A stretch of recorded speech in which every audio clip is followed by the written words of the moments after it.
La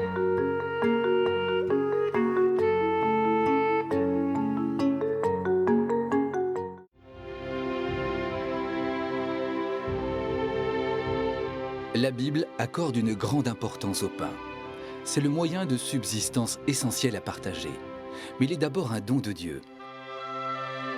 Durant l'épreuve du désert, le Seigneur rassasie son peuple avec de la manne, une sorte de pain tombé du ciel. Dans l'Ancien Testament, le pain est aussi le signe de la loi que Dieu donne à Israël pour une vie en abondance. Dans l'Évangile, Jésus nourrit la foule en multipliant les pains.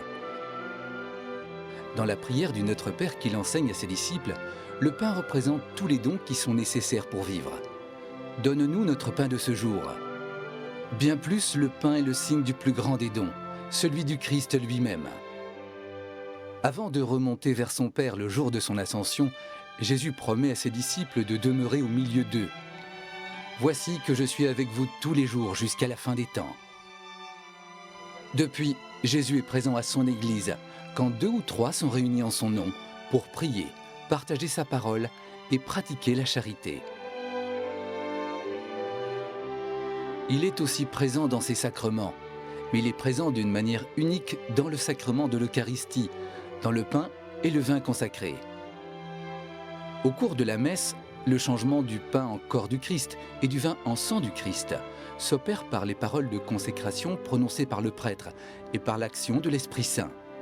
Le prêtre supplie le Père d'envoyer son Esprit Saint en disant « Sanctifie ces offrandes en répandant sur elles ton Esprit, qu'elles deviennent pour nous le corps et le sang de Jésus, le Christ, notre Seigneur. » Cette action de Dieu s'appelle la transsubstantiation.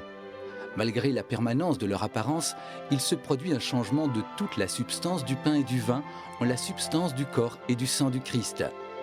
Le Christ, Dieu et homme, se rend présent tout entier.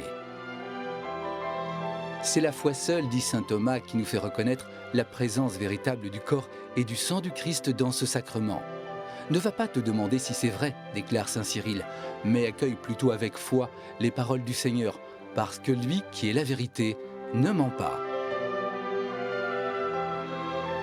En effet, au cours de son dernier repas, le Seigneur a dit « Prenez et mangez, ceci est mon corps livré pour vous. Buvez-en tous, car ceci est mon sang. » Il n'a pas dit « Ceci est le symbole de mon corps, ceci est le symbole de mon sang. » Quand le Christ a quitté les siens sous sa forme visible, il a voulu leur donner sa présence sacramentelle, c'est-à-dire des signes sensibles et efficaces qui communiquent son amour.